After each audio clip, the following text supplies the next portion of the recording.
Hello everyone and welcome to our show. Today we discuss about SEO in Shopify, how you can get traffic results on Shopify. And I'm so excited to discuss this topic with Kevin. How are you, man? Hey, Anatoly, good to be here. Thank you.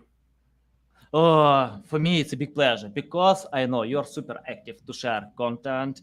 I often see your content everywhere. You live stream on your internal platform. I was 2 times there. Love it. So I'm so excited to learn more about that. Before we start, Thank you. just tell more about yourself, experience, background, and why you decided to share with us about Shopify. Yeah, thanks so much, Anatoly. Very kind. I appreciate it.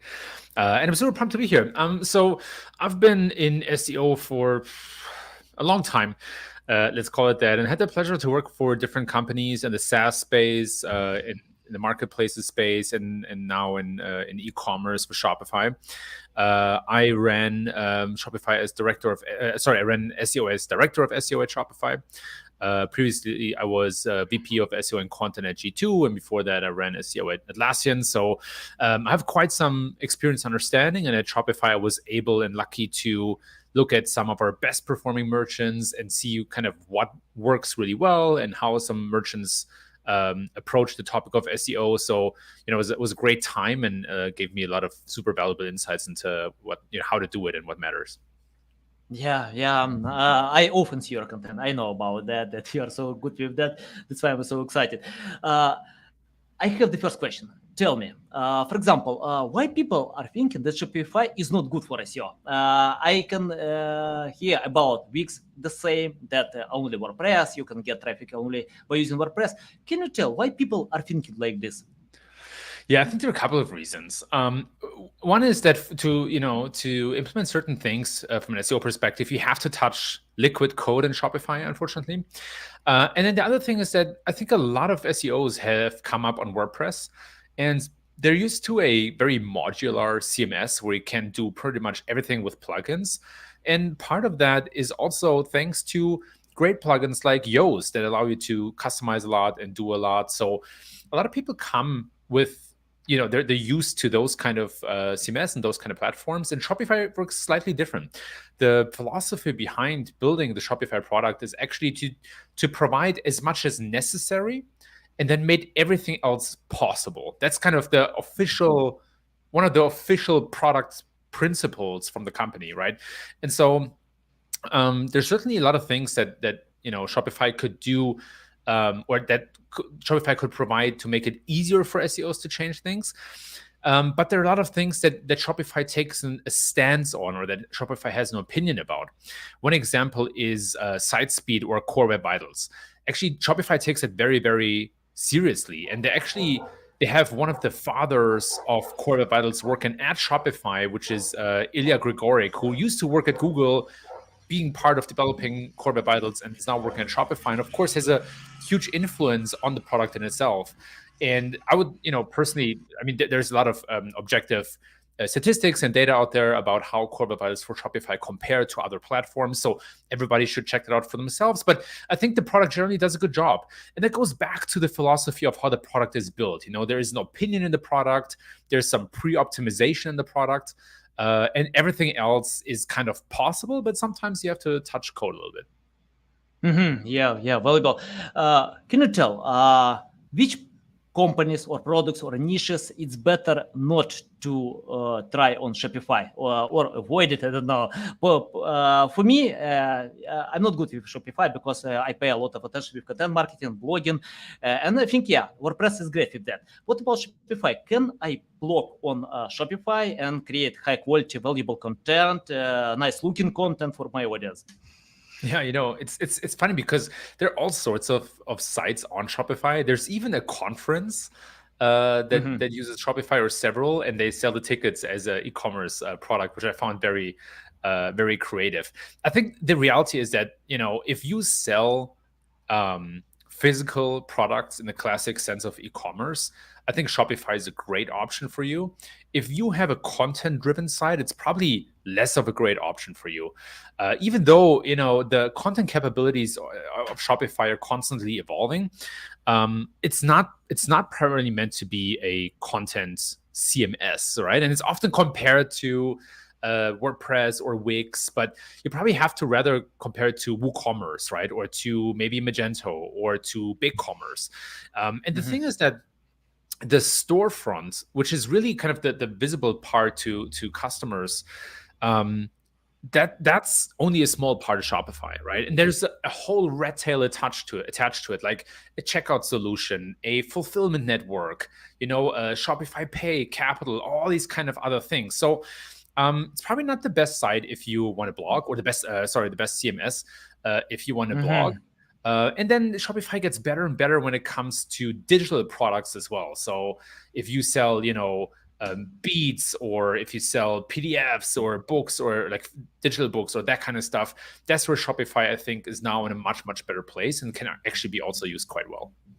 Yeah, valuable. I'm interested about technical optimization. For example, I want to ask some questions that people are asking me, and they want to know how to optimize content with technical optimization. For example, when we check out on Google Search Console, PageSpeed Insights, many other tools, Screaming Frog, and we can get a bunch of mistakes, errors, and we need to fix them.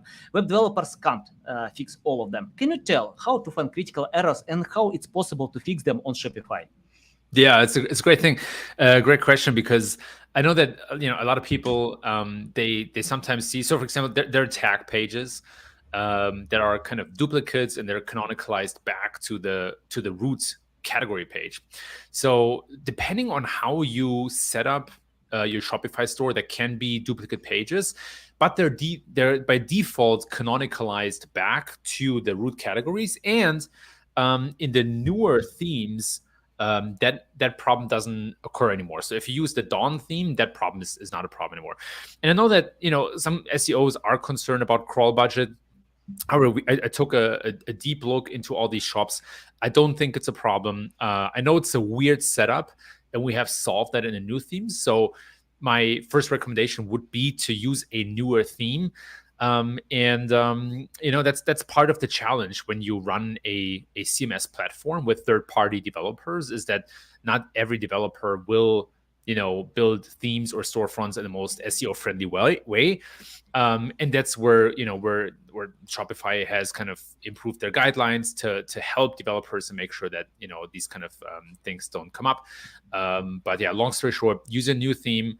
And typically, if you see these duplicate tag pages, they typically don't have an impact. They typically don't matter. Google understands the canonical, doesn't waste too much crawl budget on it, so that should be fine. Yeah.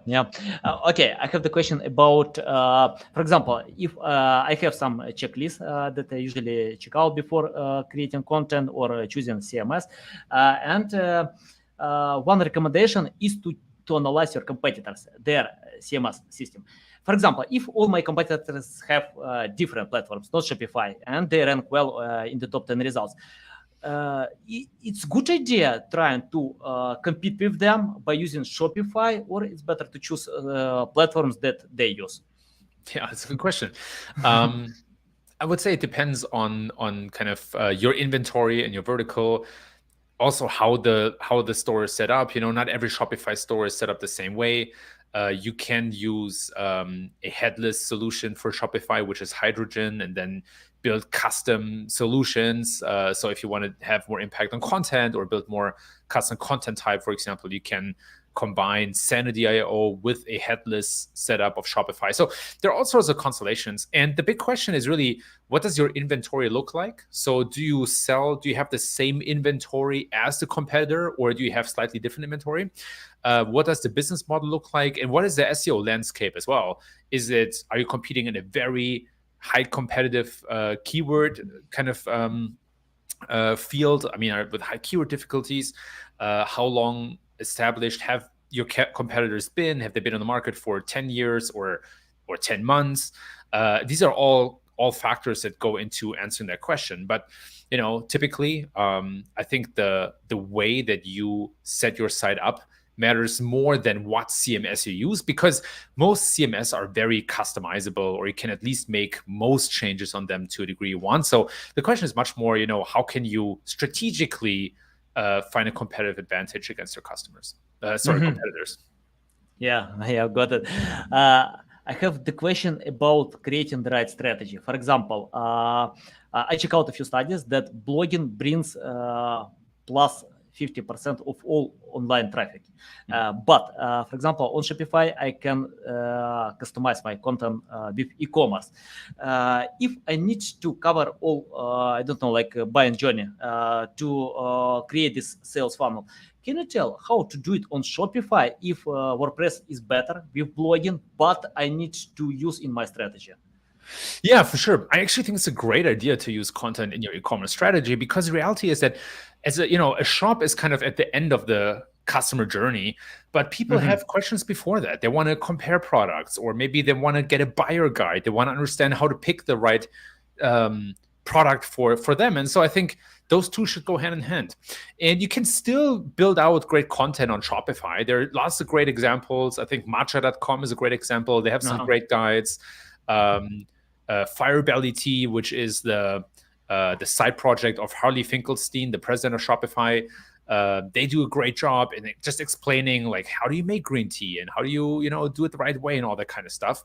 And then another example would be the Bullet Journal, which they sell journals, and they part of the content they create is interviews with thought leaders in the space, like Cal Newport, to explain how to use journals for minimalism, or some creative approaches to what to journal about. So I think using content to drive more sales is a fantastic idea, and you can do that on the blog itself, and you can create custom post types for the Shopify blog to create them in a way that suits you best. If you want to have products in the actual content, or if you want to have certain graphical or layout styles in the content. I would say the only downside is that you probably need to touch the code, or you need to work with a developer who knows how to use Shopify to create some of these custom styles. But everything else should be absolutely possible. Yeah, valuable. Kevin, I often see when you share content about SEO, digital marketing, not only about Shopify. That's why I'm interested about that as well.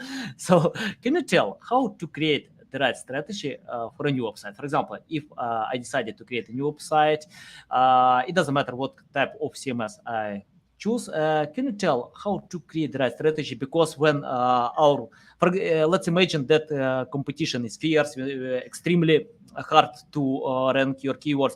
How to find the right strategy for such niches? Yeah, it's a great question, and I think it all starts kind of with a good overview of what keywords are most important and what people are really searching for. And one of the things that I see over and over again is that too many SEOs they just look at keywords in a keyword tool, and then they never look at the search results, right? And then they miss all sorts of things. So one example is images. Google shows a lot more images for e-commerce keywords, and a lot more videos. And that can be a huge competitive advantage. If you have a fierce competition, and you cannot, you have a hard time ranking in the top 3 against your competition, maybe there's an image carousel that's being displayed very high on the search results page. And you can just optimize or create some amazing images to rank in that image carousel, and then maybe bypass or shortcut your competitors. So there are all sorts of things in the search results themselves. I also mentioned video, or maybe even popular product carousels. And I think too few SEOs are paying attention to them because they're too deep in the tools and not enough in the search results. And it's almost like the scene in Indiana Jones where he gives his students the advice to get out of the library, and as SEOs want to get out of the tools and want to spend some time in the actual search results to see where the competitive advantages are and what the search results look like. Another example would be to use rich snippets, like review rich snippets, or FAQ rich snippets to get more attention in the search results and potentially compete better against your customers. So I think you can compete on several dimensions. It doesn't always have to be position. Sometimes it can also just be attracting more attention or ranking in a SERP feature and getting more traffic in that sense. So that's how I would think about it and approach it. Yeah, you don't hide it, my secrets, how I create my strategy. Because, I often see when webmasters can't get results for a few years and they came and tell me, I don't know what's going on. Please check out. And when I see their keywords, it's like they took them from Ahrefs, SEMrush, any other tools, high volume keywords. I don't know, guys, how to promote weight loss supplements when you started from scratch, or weight loss, any others. And yeah, I love the strategy to search for keywords by using not popular tools, not Ahrefs, not SEMrush. We have some tools that check out keywords on Reddit, on Wikipedia, because people go to these platforms when they can't find stuff on Google. So they have no other choice to ask on Reddit. So That's yeah. a super smart strategy, Anatoly. I love that. I love looking for hashtags. I love looking on, especially in the e-commerce space, looking on Instagram, TikTok.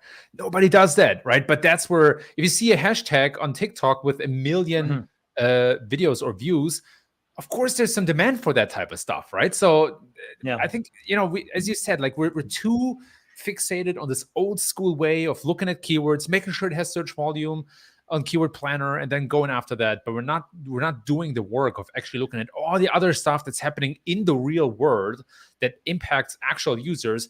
YouTube is another example, right? There's a lot of very interesting stuff on YouTube that you don't sometimes find on Google, right?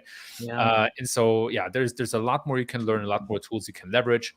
And another example is the People Also Ask module, right? There's a couple of tools that will tell you what appears in the PAAs for a certain keyword.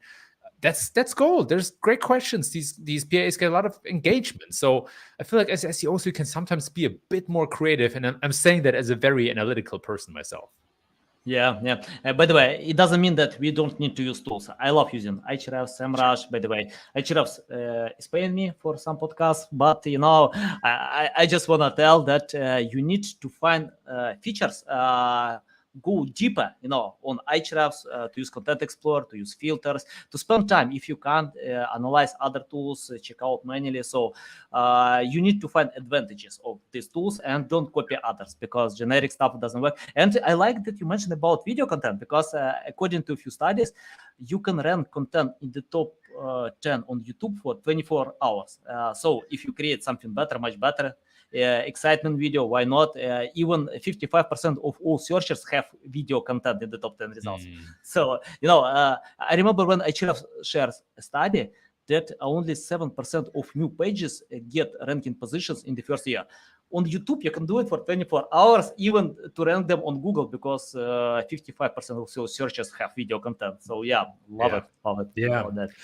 Yeah, there's so much, like marketing always changes, and marketing is evolving, and user and consumer behavior is evolving as well. And, I've been in this game for now a bit over 10 years, and I understand that it's very difficult to not do the thing that works, right? To question whether what you're doing is still the best thing, or if you need to evolve and advance. Because once you found something that works, right, it's like a drug. You want to keep leaning into your strength, and that's a good thing. But you cannot forget all the other thing that's happening. And if you compare the search results today against 10 years ago, it's day and night. It's not the same game anymore. So, that's me ranting about SEOs needing to be more creative. My secret to rank 10 years ago was simple. I bought more backlinks than all my competitors had, and Google ranked well all my content, that was good time. But one day that was dropped in one day. I lost the first version of Penguin, everything, and I got it. No way. I need to learn more about white hat SEO, because, at that time, I didn't know anything about white hat SEO. I just knew if I bought backlinks, I got ranking positions. So I remember when you shared about podcast episode with Tim Solo from Ahrefs, and I asked you in the comments, ask him about golden buttons. I know it's hard to find them. I don't know, even possible to find them. But can you tell what? Because for me, it's hard to find time to consume all valuable content online, because many other things to do. What Tim Solo shared with you about achieving high results that Ahrefs has? Yeah, you mean how he drove the results in terms of organic traffic? Yeah. Tim is a very, very interesting person. I feel like Tim is very creative. and he has a unique skill set that also fits very well to the company Ahrefs, because Ahrefs is not, they don't measure a lot of metrics. They're not very data. They're data obsessed, but they're not thinking in the same realms about data than other companies, right? They don't set marketing goals in that sense. And I think that gives them a certain freedom to do marketing in a very different way and think about, what would be cool or what would resonate with myself, and that can be great if you're part of the audience. Because you reason from a different perspective and a different angle. So I think part of what Tim, or what has made it so successful, is that Tim was able to implement a vision that is very much based on being different than other companies, on doing things differently. Even stuff like they have the statistics of the article on the actual article, like on the right sidebar, there's something that says like X backlinks and views and all that kind of stuff, right? It's even these small kind of details, or the campaign where they invest a lot of money into optimizing their homepage and the copy on the homepage, or the campaign where they stopped all their advertising spend and gave it to influencers and thought leaders and all that kind of stuff. So they often venture out of the norm. They have a very testing driven mindset, but in a different way than other companies. And I would actually compare it to, or my best analogy would probably be Apple versus Google. Both incredibly successful companies. Yeah. And they have a very, very different approach to operating. At Google, they A/B test everything, right? They ran these famous 1,000 tests to find the right shade of blue for their font and these kind of things. And of course, that's a bit hype and a bit marketing, but the reality is that they're a B testing, data-driven company. The data makes the decision. And Apple is the opposite of that. Apple makes decisions by conviction and by opinion. They have a very strong viewpoint that is well-informed, right? But they're not A/B testing the iPhone, or they're not A/B testing the AirPods. They're saying, okay, look, we're a design-first company. We're thinking about the problems that people have. We're trying to solve them based on our conviction and our understanding of the problem. Both can work, right? But there are different approaches. And I feel like Ahrefs has a bit more of an Apple-like approach, where they do things by conviction and a bit more by learning from a different perspective than other companies that have very clear metrics and goals and test into these goals. Yeah. I like that Ahrefs pays attention to priorities and create less bad quality. And one more thing, they cover a buying journey. They don't try to get more traffic. They wanna get traffic that will sell products. So yeah, Yes. love it. And you mentioned about Apple. When I check out their website, I can see simple content. I can see only iPhone, a few words. It's not like common thinking to write more, to optimize with keywords. Apple doesn't care about that because of authority. I don't know. And I think customers don't need it, sometimes. What do you think about word count? I know that Google denies that they count any words, but how to find this balance between writing words and submitting to content? That's a great question, Anatoly. I think this is something that's very misunderstood in SEO, because the reality is that we want to think about the depth of information in a piece of content, how insightful it is for the user, and how much new information a user can take away from that content. Now, the reality is also that not for every topic can you provide that within 300 words. So the length of an article has a strong relationship to the depth, but the depth doesn't always have a strong relationship to the length, right? So not just because an article is longer doesn't mean it's more insightful, but there are only so many insights you can convey with few words. So even like if you have a very insightful article, it has to be a certain length. It has to probably be longer because some topics are very complex. You need to take the time to dive deeper into them. So that's how I think about word count and word length.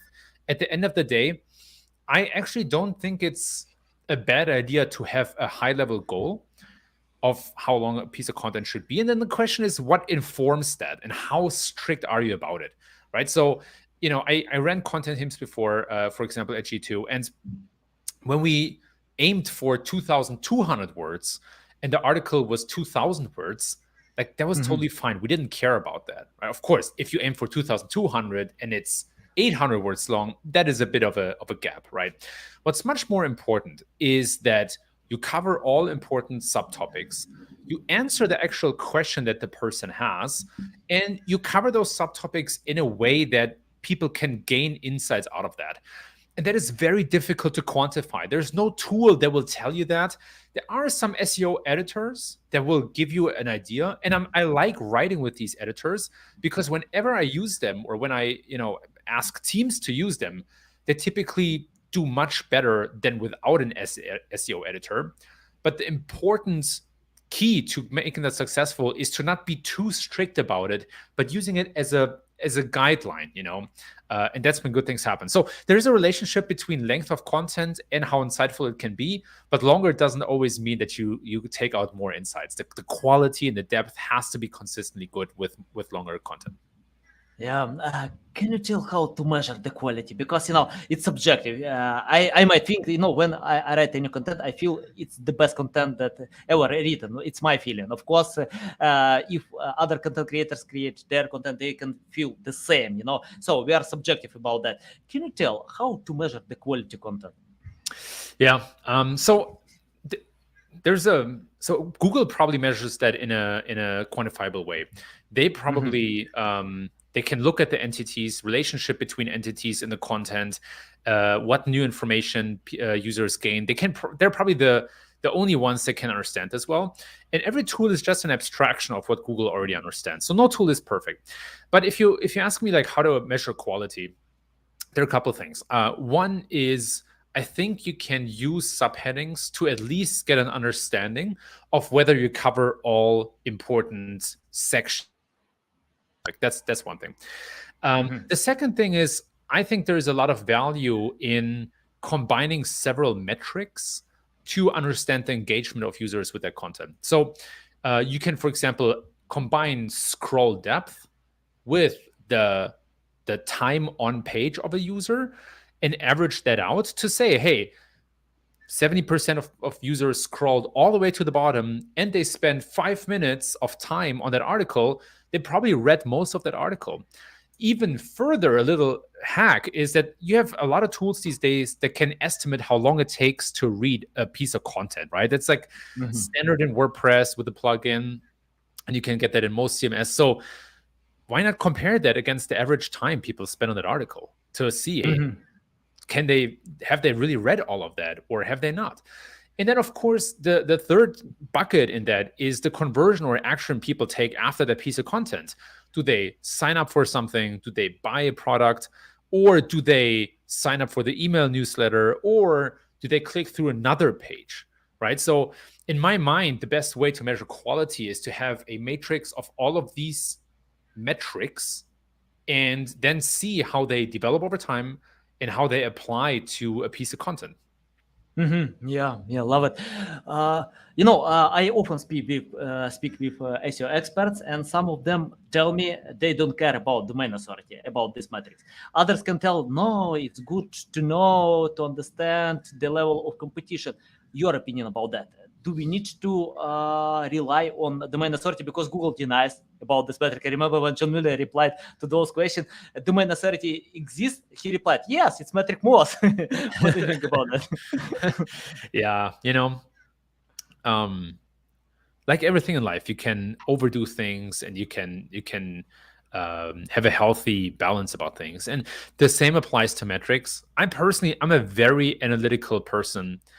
And I can tell you that probably every metric is flawed. Probably every metric is there's no waterproof metric. Even something like ranks, right? You go in a search console, you look at the average rank of a keyword over time, and then sometimes it's a straight line, sometimes it's like a few dots and it goes down and back up. And so, you can take the average of that and take that as your rank, and that can be useful. However, there's no waterproof perfect metric. So if you accept that, then you can operate in a way where you let metrics guide you in the right direction, but you always apply some common sense and you always apply a little bit of critical thinking. And the best people in the industry they understand that game perfectly. They have a strong opinion. They're open to changing their opinion based on the data that they see. They look at the data on a regular basis, but they're not blind to their common sense, right? They're not blind to their gut feeling, to their experience. They combine the two, like some frosting on a cupcake, and that makes a great cupcake. So I think, no metric is the end all be all. A lot of metrics can be useful, and you have to be critical about them. I look at keyword difficulty, I look at domain authority or page strengths or whatever metric you have, right? And understand where these metrics are flawed. And I think that's mastery of the game, is when you know how to interpret a certain metric and not just blindly follow it. Yeah. Let's talk about link building. For example, I remember when Neil Patel, I don't remember exactly how many years ago, but he proclaimed he didn't do link building anymore because I think he has this authority. He doesn't need more links to rank his content. Many big websites, popular websites, don't care about link building because they have this authority. And when I told one of my clients that your domain authority is low, you have no links, you need to earn something, he replied to me, Neil Patel doesn't do link building. I think he did, but he doesn't anymore. Can you tell how to find this balance when you need to earn such authority and when you can stop it? Yeah, it's a great question. And I think the answer is in looking what the backlink profile looks like for other sites that compete for the same topic or keyword. My understanding is that backlinks are generally more important than most people say, right? So over the last couple of years, I think Google was very successful in campaigning against backlinks or saying, content is all you need. And I don't think that's always true, but it can be true sometimes, right? And I don't think there's any bad faith in Google's side, just to be clear. I don't think they're trying to deceive us or so. I think, very broadly, I think backlinks, don't matter as much, but they still matter sometimes. And so the big question is, when does Google need to rely on backlinks as a measure? And or as a signal, better said. And oftentimes that happens for very competitive niches or verticals. So the most practical way to approach that is to look at the backlink profile of your competitors. And again, no tool is perfect. No tool captures all backlinks, right? So it's all proxy. But look at what they have and then see how you compare against that. And if you, if your backlink profile is quote unquote weaker than your competitors, and you don't rank as well as them, then that's one of the first things that I would invest into. And of course, you want to make sure your content is good, right? And you can compete from user intent perspective and from an experience perspective. But if all that's the case, then you would absolutely want to invest in backlinks. And so in my mind, I think about SEO, or my approach to SEO is in a very kind of comparative way, where I compare the site that I'm working on against their competitors and try to rule out all the signals that matter, right? Like user intent, site hygiene, core web vitals, backlinks, content. And then I see where the weaknesses and where the strengths. And if I find a clear weakness while everything else is equal, then I have a strong indicator to invest in something. And then the last piece of approaching that the right way, in my mind, is to test into it, right? So if, for example, I see I have a backlink gap, I need to build, say, 500 links with a certain domain authority, and maybe I build 10 links or 20 links. I want to reassess and see, did that move the needle? Did that change anything? I don't want to go all the way to the 500 links, make a huge investment just to realize it didn't make a difference. But the best SEOs in my mind, they test into something iteratively. They make an investment or a change, and they see what's happening. And if the trend goes in the right direction, then you can invest more and you can invest more. It's like stock trading. Yeah, love it. Can you tell how to find the right link building strategy? We have a bunch of them, many different strategies. I don't want to touch black hat SEO. Probably someone is good with that. I know some people who can tell it works. Okay, that's okay. You can do if you feel it works for you. But let's talk about white hat SEO. Can you tell how to find the right strategy? Because we have a bunch of different strategies, and many websites don't know where to start, what to do. Probably guest posting, probably skyscraper taking, broken link building, PR campaigns. What do you think? How to find the right strategy? Yeah, as you mentioned absolutely correctly, it depends on the vertical you're in. We're talking about e-commerce. Like guest posting is still totally fine in my mind. I don't think it's inherently bad, especially when you write good posts. The bad side of it is if you write shallow content, you just send crappy content just to get the link, right? That's the stuff that you want to avoid. And then generally, I think one huge advantage that e-commerce has over other industries is that influencers are really strong, right? So even if somebody has, even if you work with an influencer on TikTok or Instagram, you can still build a landing page for the influencer campaign, and maybe even like see what other content you can create that you can put on your site, and then serve that to or pitch that to other sites to write about. Say for example, you have an influencer campaign, and part of the campaign is that you pay for the influencer to mention your product. Maybe another piece of the agreement could be that influencer does maybe like a little interview on your site, and then you publish that on your blog. And ideally, there's some really cool insights about that, how that influencer maybe built their business.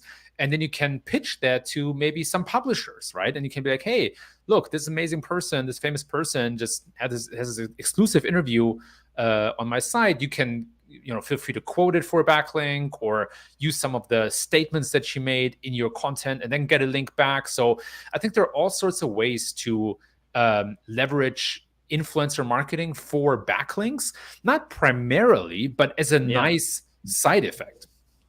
Yeah, it's better to create linkable content and use influence marketing. Then you can get high results. Yeah, absolutely. The mistake that people make is just that they separate and silo these things from SEO, right? They run this great influencer campaign, but they have nothing on their site to refer back to. So of course they're not going to capture backlinks. Yeah. Kevin, I have the question about, for example, if you started today from scratch without any experience, knowledge, skills, what will you do to learn more about SEO? Yeah, it's a good question. It's practical discipline. It's not a theoretical discipline. And I'm saying that as somebody who publishes a lot of content, and a lot of studies and analysis. But the reality is that the best insights come from applying SEO and doing SEO. It's like an applied science, as they say, right?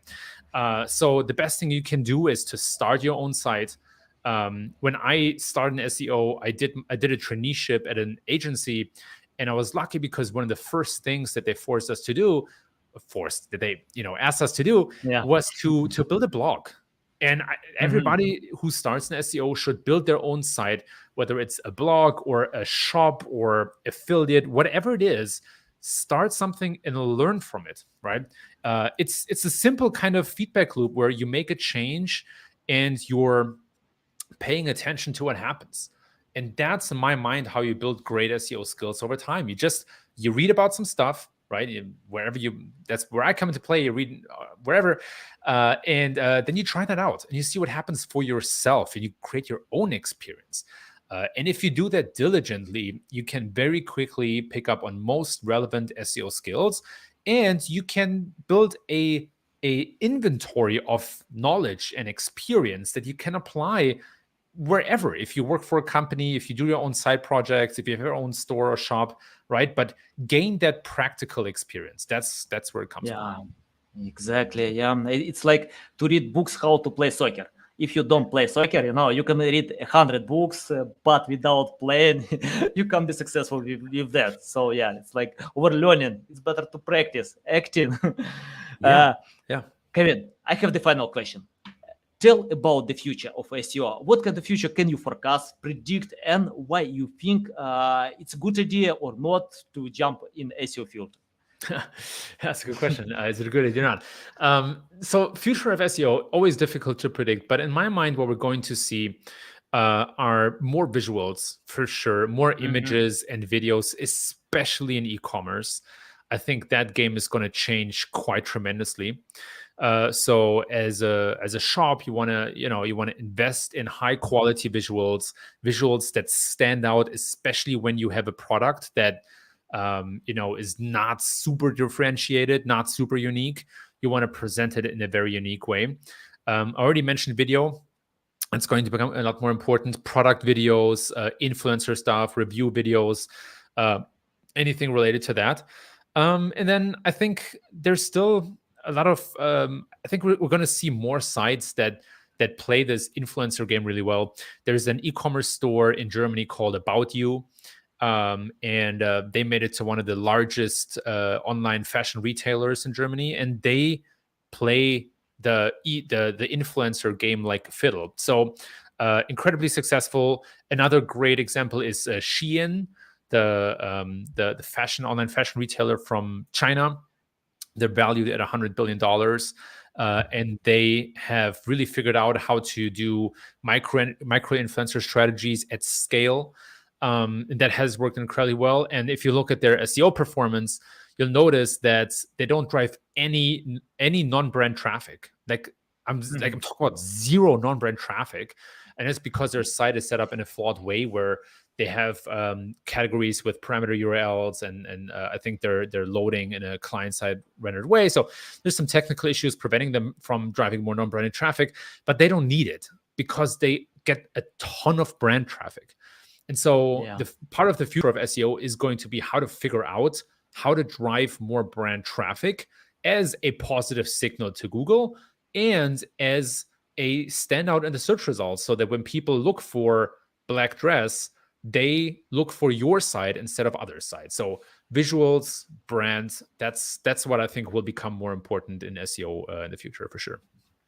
Yeah, so valuable. Yeah, I agree with that, because sometimes we don't need SEO. Some companies don't care about SEO and because they put their energy, efforts to some channels that work well for them. So why they need to care about SEO? Even if SEO brings more traffic than any other channels, it doesn't mean it brings more customers. So yeah, Sure. I agree with that. Yeah. Kevin, it's a big pleasure to get on my show, to learn from you. Tell our audience how they can reach out to you, learn more about you, follow you.